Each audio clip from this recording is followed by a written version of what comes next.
Welcome to the NC Spin After Spin. Additional comments from our panelists just available on our website. I want to ask each of you, what do you wish you'd said on last week's show, but you didn't? Chris? Tom, you raised, I think with Becki, the vote by a House committee talking about possibly setting the grounds for impeachment of Secretary of State Elaine Marshall. The dispute is over notary publics.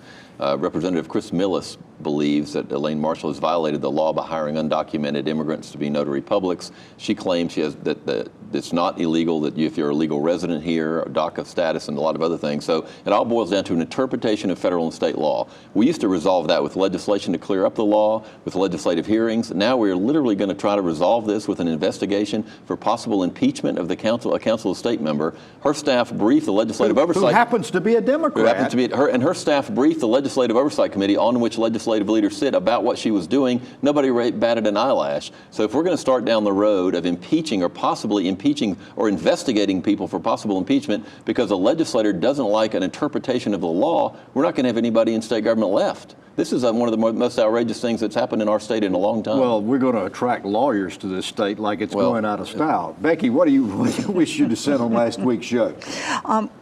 Picking up on the incentives, you know, as much as we hate them, as much as we've talked about them on the show, and you know the non-benefits of all of that, the General Assembly continues to do that. This session we saw 24 individual bills of different incentives, tax credits, carve-outs, those kind of things. Many of these are convoluted, they're complicated. Many of them are cash giveaways. It's not getting any better. It is a constant battle. We need to keep talking about this on the show and how bad those incentives are. They keep on keeping on. Brad, what do you wish you'd have said on last week's show? Along the economic development front, we were talking about the rural issue, the problems that rural North Carolina is facing, and there's been a lot of deliberation between the Commerce Department, the Economic Development Partnership, the Rural Center, and then the economic developers for each individual county and then the regions that they represent. And so I think they're trying to get a footprint, they're trying to get policy set. It's taking longer than I think perhaps they would like, and that has sucked some of the energy and impetus out. But I do see a very measured approach in talking with Patrick Woody and talking with some of the folks, the legislators. They are making progress.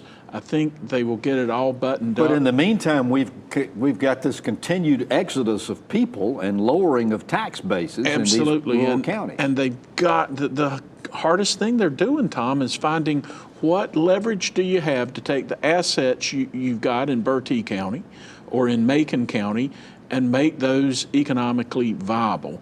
And it's a work in progress. I have a great amount of respect for Tony Copeland and for Patrick Woody, and I think they'll get us headed in the right direction. John Hood, what do you wish you'd have said on last week's show? Tom, as should be obvious by now, I'm a naturally upbeat and optimistic person. And we've been talking so much about controversial matters, and I just want to point out there is an element that came out of the 2017 legislative session of bipartisan agreement, and it has to do with the need to save money. The governor's budget, Governor Cooper's budget that didn't make it, had a very large amount of savings in it, more than you would have expected, given that he criticized saving money quite a bit during the campaign, but that he put a lot of money on the table. The legislature put a little bit more money into savings than he did, but not dramatically more. And they also passed a bill through both chambers with bipartisan support that he signed that will establish firmer control, firmer standards and expectations for the state's rainy day fund. Everybody seems to remember the recession that wasn't that long ago, and they don't want to go through years of multi-billion-dollar budget cuts. So they're going to put some money away, very wise.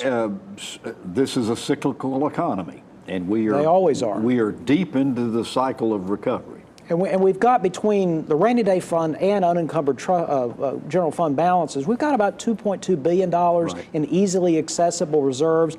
We need to get that up towards $3 billion, but after that, we would be saving too much. We've had $2 billion budget cuts during recessions. Well, we get before, recessions. Yeah, we get revenues during recessions. Well, thanks for watching the After Spin. We'll have more video all during the week on ncspin.com.